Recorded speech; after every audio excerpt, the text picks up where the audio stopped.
ఇవాళ అన్ని రాష్ట్రాల సీఎంలతో ప్రధాని మోదీ సమావేశం కానున్నారు. పశ్చిమాసియాలో ఉద్రిక్త పరిస్థితుల నేపథ్యంలో అలర్ట్ అయిన కేంద్రం అన్ని రాష్ట్రాల ముఖ్యమంత్రులతో ప్రధాని మోదీ సాయంత్రం వర్చువల్ గా మీట్ కాబోతున్నారు. పశ్చిమాసియాలో పరిస్థితులు, భారత్ అనుసరిస్తున్న విధానాలను వివరించబోతున్నట్టుగా సమాచారం. అదేవిధంగా ఆయా రాష్ట్రాల సన్నద్ధత, సహకారంపై చర్చించబోతున్నట్టుగా తెలుస్తుంది. ఇక ఇటీవల పార్లమెంటు ఉభయ సభల్లో మాట్లాడిన ప్రధాని మోదీ యుద్ధం వల్ల ప్రపంచవ్యాప్తంగా నెలకొన్న సంక్లిష్ట పరిస్థితులు దీర్ఘకాలం కొనసాగే అవకాశాలున్నాయన్నారు. ఇది పరీక్షా సమయమేనని తెలిపారు. ఇక సంక్షోభం నుంచి బయటపడడంలో రాష్ట్రాలన్నీ కేంద్రంతో కలిసి టీం ఇండియాలా పనిచేయాలని పిలుపునిచ్చారు. ఎలాంటి పరిస్థితినైనా ఎదుర్కొనేందుకు ప్రజలు సిద్ధంగా ఉండాలని కోరారు. ఇక ఈ క్రమంలోనే అన్ని రాష్ట్రాల ముఖ్యమంత్రులతో సమావేశానికి సిద్ధమవడం ప్రాధాన్యత సంతరించుకుంది. అలాగే వచ్చే నెలలో అసెంబ్లీ ఎన్నికలు జరగబోతున్నటువంటి రాష్ట్రాల ముఖ్యమంత్రులు మాత్రం ఈ సమావేశానికి దూరంగా ఉండబోతున్నట్టుగా తెలుస్తుంది. అయితే ఆయా రాష్ట్రాల ప్రధాన కార్యదర్శులతో కేబినెట్ సెక్రటరీ ప్రత్యేకంగా సమావేశం కాబోతున్నారు. ప్రధాని సీఎంల వీడియో కాన్ఫరెన్స్ లో తీసుకున్న వివరాలను సీఎస్లకు వెల్లడించి ఆయా రాష్ట్రాల్లో అమలు చేసేలా కేబినెట్ సెక్రటరీ సూచించబోతున్నట్టుగా సమాచారం.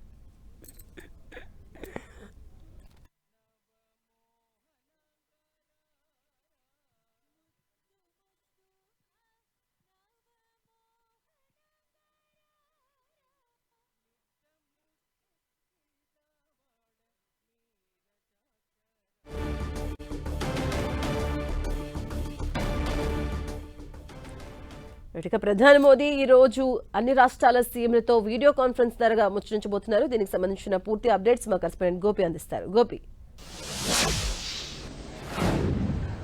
ఈరోజు సాయంత్రం అన్ని రాష్ట్రాల ముఖ్యమంత్రులతోటి ప్రధాని వీడియో కాన్ఫరెన్స్ ద్వారా చర్చించున్నారు. ముఖ్యంగా పశ్చిమాసియాలో నెలకొన్న పరిస్థితులపైన ఇప్పటికే ఆల్ పార్టీ మీటింగ్ పెట్టడం జరిగింది. ఆ ఆల్ పార్టీ మీటింగ్లో కూడా ప్రస్తుతం నెలకొన్న పరిస్థితులు, ప్రవాస భారతీయులకు భారత ప్రభుత్వం తీసుకుంటున్న చర్యలు, ఇతర అంశాలు, క్రూడ్ ఆయిల్ కావచ్చు, ఎల్పీజీ కావచ్చు, వీటన్నిటిపైన కూడా ఆల్ పార్టీ మీటింగ్లో చర్చించడం జరిగింది. ముఖ్యంగా ఇటు పశ్చిమాసియాలో ఏదైతే హజ్మూర్ జలసంధి నుంచి భారత్కు రవాణా కావాల్సిన ముడి చమురుకు సంబంధించి కావచ్చు, ఎల్పీజీ నౌకలకు సంబంధించిన అంశంలో కూడా ఇప్పటికే ఇరాన్ తోటి చర్చలు జరుపుతున్నట్టు ఎప్పటికప్పుడు అధ్యయనం చేస్తూ భారత పౌరులను సురక్షితంగా భారత్ తీసుకొచ్చేందుకు తీసుకున్న చర్యలపైన కూడా ఆయన మాట్లాడడం జరిగింది. మరి ఈ రోజు సాయంత్రం అన్ని రాష్ట్రాల ముఖ్యమంత్రులతోటి ఆయన చర్చిస్తారు అనగానే ముఖ్యంగా గత కోవిడ్ పరిస్థితులు ప్రస్తుతం దేశవ్యాప్తంగా కూడా అప్పటి పరిస్థితులను గుర్తు చేసుకుంటున్న సిచ్యువేషన్ కనపడుతుంది. అంటే పాక్షికంగా ఏదైనా లాక్డౌన్ విధిస్తారా అన్న అనుమానాలు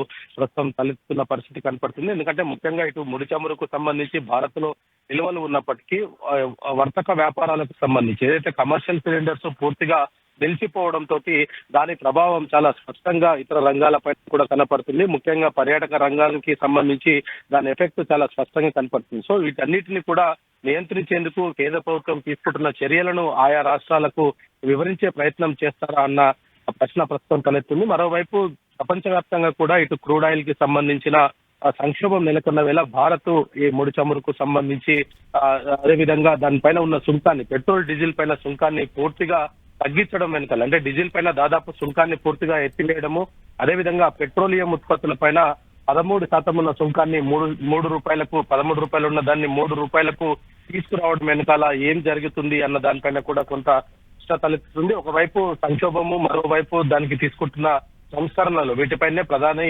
సాయంత్రం అన్ని రాష్ట్రాల ముఖ్యమంత్రులతోటి ప్రధానంగా చర్చించనున్నారు. ముఖ్యంగా భారత్ లో ప్రస్తుతం నెలకొన్న అంశాలు, ఇరాన్ ఇజ్రాయెల్ యుద్ధం వాతావరణంలో అక్కడ జరుగుతున్న సిచ్యువేషన్స్ పైన, భారత ఆర్థిక వ్యవస్థ పైన ఏ విధంగా దాని ప్రభావం చూపుతుందన్న అంశం పైన కూడా ఈ రోజు ప్రధాని అన్ని రాష్ట్రాల ముఖ్యమంత్రులతోటి మాట్లాడబోతున్నారు.